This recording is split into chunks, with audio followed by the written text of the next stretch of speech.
추미애 당대표의 발언이 있겠습니다. 네. 한반도의 운명을 결정할 5월이 시작되었습니다. 4월 27일 남북 정상회담과 판문점 선언은 지난 70년 한반도 분단의 시대를 종식하고 평화의 시대를 만들어가는 새 장을 열었습니다.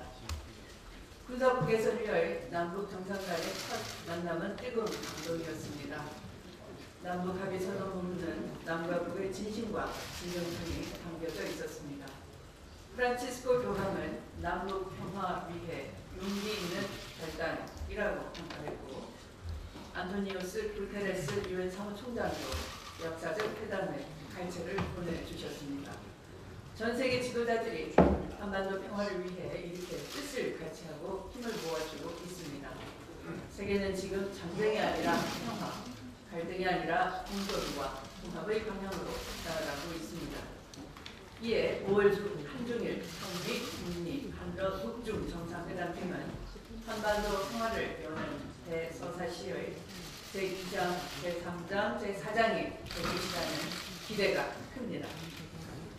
북미 정상회담의 가장 큰 관심이 역사상 처음으로 이루어질 뿐만 아니라 한반도 운명을 가르는 결정적 회담이 될 것이기 때문입니다.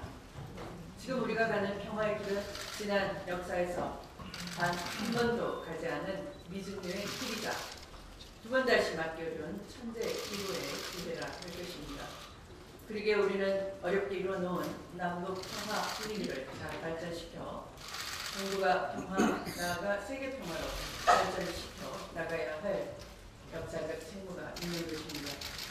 단언컨대 한반도 평화는 한반도에 살고 있는 우리의 숙명이자 운명입니다.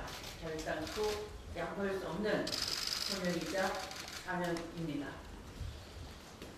이렇게 문재인 대통령께서는 한낱 없이 핵폐기를 통한 비핵화의 분위기를 조성하고자 국제사회의 협력을 이끌어내기 위해서 정상 간의 통화, 유엔 사무총장 간의 통화를 하셨습니다.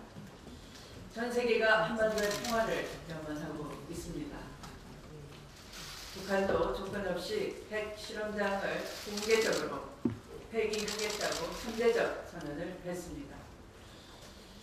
전쟁 불사의 적대적 살얼음판 남북 관계가 이렇게 정성을 다한 나머지 평화와 공존의 관계의 입구에 들어서고 있는 이때에 한 야당 대표라는 사람은 입에 담지 못할 천박한 언사로 대통령의 명예를 훼손하고 있는 것입니다. 당 대표로서 저는 우리 당 법률위원회가 이에 대해서 고발 조치할 것을 명합니다. 오늘 어느 언론에는 평화 협정이 되는 때는 주한미군의 주둔이 필요치 아니하다라는 제하의 기사가 있었습니다.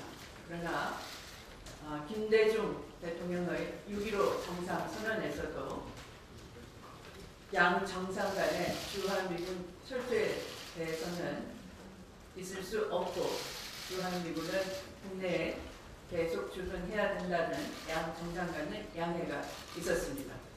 그 이래로 우리 당의 일관된 입장은 주한미군은 국내에 평화의 지킴이로 계속 주둔한다는 것이었습니다. 그래서 이런 평화협정 때도 주한미군의 국내 주둔이 필요하다는 확고한 입장을 다시 한번 밝히면서 이런 현혹하는 기사에는 국민 여러분도 냉철하게 판단할 것이라고 생각합니다.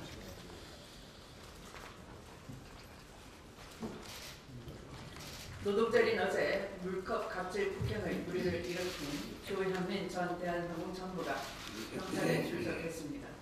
한진그룹 조양호 회장 일가는 정부의 특혜와 지원 속에서 성장해온 대한항공을 자신들의 사유물 일냥 여기고 있습니다.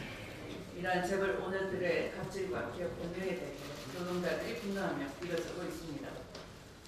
대한항공지공들은 지금까지 참아왔던 조씨 일가의 만행에 대해 제보를 이어가며 조양호 회장 일가 퇴진을 강하게 요구하고 있습니다. 조씨 일가의 갑질에서 보듯이 우리나라 재벌 2, 3세들이 거듭된 일탈힘과 함께 재벌과 꿰뚫어진 특권 의식을 전환시키지 않으면 대한민국은 희망찬 미래로 발전해 나갈 수 없을 것입니다.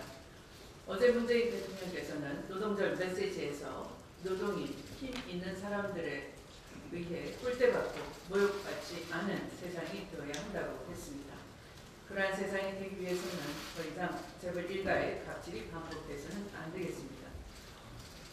이번 기회에 상습적으로 노동자의 갑질하는 오늘들은 기업 경영에서 분리시키는 기회로 삼아야 할 것입니다. 더불어민주당은 노동자가 살기 좋은 나라가 제대로 명심하고 노동 존중 사회를 만들어 나가는 데 앞장서겠습니다. 말씀을 마치겠습니다. 네, 우리 추 대표님께서도 말씀하셨습니다만 좀 더 붙이겠습니다. 한반도의 새로운 역사를 쓰기 시작한 4월을 거쳐 초록을 넘어 본격적인 녹음이 펼쳐지는 찬란한 5월이 시작되었습니다. 남북 정상회담 후속 조치가 남북 모두에서 진정성 있게 진행되고 있습니다. 어제부터 우리 군이 판문점 선언 첫 이행으로 대북 확성기를 선제적으로 철거하기 시작했고, 이에 화답하듯 북한의 확성기 방송시설 철거 동향을 포착했다는 군 당국의 발표가 있었습니다. 남북 정상이 한반도 평화와 비핵화를 위한 성공적인 첫걸음을 내딛었고, 국민들의 응원을 받으며 한 발 한 발 보조를 맞춰 나가고 있습니다. 남북 정상회담은 북미회담 마중물 이상의 역할을 하고 있으며, 문재인 대통령은 한반도 평화를 위한 주체로서 당당하게 운전을 해 나가고 있습니다. 판문점 회담에 고무된 트럼프 대통령이 문재인 대통령과 통화 직후 북미 정상회담 장소로 애초에 배제되었던 판문점을 유력한 후보지로 언급한 것도 이를 증명합니다. CNN에 따르면 남북 정상회담 당시에 문 대통령은 김정은 위원장에게도 판문점 북미 정상회담을 설득했다고 합니다. 4월 27일 전 세계가 판문점을 주목한 데 이어 판문점 북미 정상회담을 통해 또다시 역사의 길이 남을 수 있기를 기대합니다. 전 세계에 퍼진 남북 정상회담의 감동과 영향력을 무겁게 받아들여 남북은 책임감을 갖고 후속 조치의 실제적 이행에 박차를 가하고 있습니다. 정부는 남북 정상회담 준비위가 판문점 선언 이행 추진위원회로 개편된 만큼 이를 중심으로 후속 사업이 차질 없이 체계적으로 진행되도록 하고, 미국과 긴밀한 공조를 통해 한반도 비핵화와 평화협정 실현 등 북미 정상회담의 결실로 이어질 수 있도록 만전을 기해야 할 것입니다. 국회도 판문점 선언이 국민 모두가 바라는 전쟁 없는 평화의 한반도, 번영의 한반도로 나아갈 수 있게 불가역적으로 이행될 수 있도록 필요한 제도화를 위해 초당적으로 협력해 주실 것을 야당에게 다시 한번 당부드립니다. 오늘은 자유한국당이 단독으로 소집한 5월 국회의 첫날입니다. 국회법에 열리도록 되어 있는 4월 국회는 자유한국당의 국회 보이콧으로 단 하루도 열리지 않았습니다. 그러더니 여야 간 합의도 없이, 하루에 긴 틈도 없이 자유한국당이 일방적으로 국회를 소집 요구한 것은 홍문종, 영동열 의원 체포를 막기 위한 방탄 말고는 무엇으로도 설명되지 않습니다. 방탄으로 시들어가는 체포 동의안과 추경, 민생, 이것이 2018년 5월 국회의 모습입니다. 참으로 참담합니다. 추경안이 국회에 제출된 지 27일이 되었습니다. 하지만 자유한국당은 민생과 추경은 관심조차 없는 것 같습니다. 추경이 필요한 이유는 다시 한번 말씀드립니다. 지난 1분기 경제성장률이 1.1%를 기록하며 호조세를 보이고 있는 반면 청년 실업률은 11.6%를 기록하며 매우 심각한 상황입니다. 문재인 정부는 이러한 청년 실업 문제를 해결하고 조선업과 자동차 산업 구조조정으로 인한 고용위기 지역의 위기 극복을 위해 추경안을 마련한 것입니다. 청년 실업과 고용 위기는 시간이 갈수록 악화되는 문제인 만큼 이를 해결할 추경의 집행 시기는 그 무엇보다도 중요합니다. 김동연 부총리도 어제 긴급 관계부처 장관 회의에서 추경 집행이 늦어지면 늦어질수록 효과가 반감되며 위기 극복 비용은 커질 것이라고 우려하였습니다. 아울러 전북 군산, 경남 거제, 창원, 통영, 고성, 울산, 동구 등 6개 위기 지역 곳곳에서 추경 요구가 터져나오고 있습니다.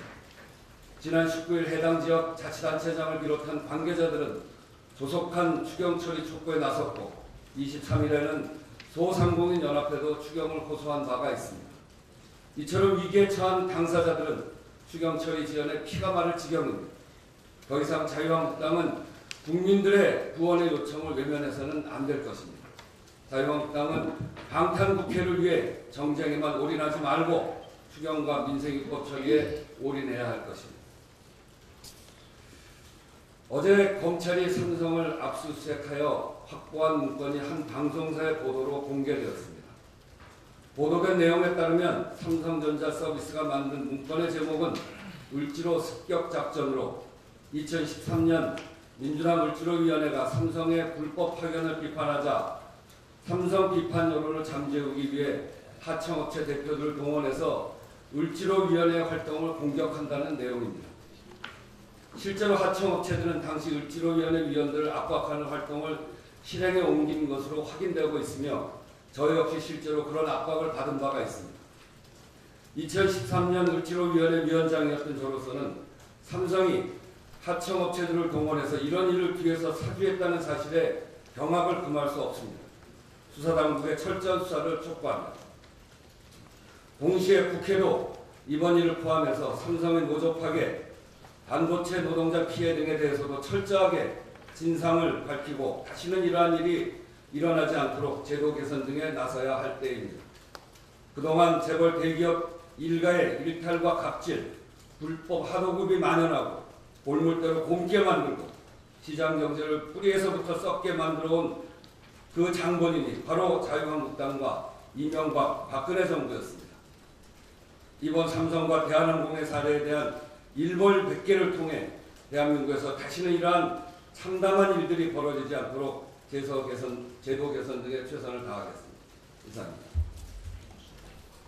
가 문재인 대통령을 향해 욕설을 뽑았다는 보도를 보고 대한민국 국민의 한 사람으로서 눈과 귀를 하고 있잖아. 그래서 내가 듣고만 있는데 왜 그래? 의심했습니다. 뭘 하니까? 당 30년을 했는데 대한민국 국회의원이자 당의 대표이신 분이 공개적인 자리에서 그런 발언을 했다는 사실에 경악했습니다. 그 발언을 듣고 습관적으로 욕설을 내뱉는 조원진 대표에게 꼭 들려주고 싶은 말이 있습니다. 습관을 조심하십시오. 습관은 인격이 됩니다. 인격을 조심하십시오. 인격은 운명이 됩니다. 조원진 의원의 말은 우연히 나온 것이 아닙니다. 평소 생각을 말한 것입니다.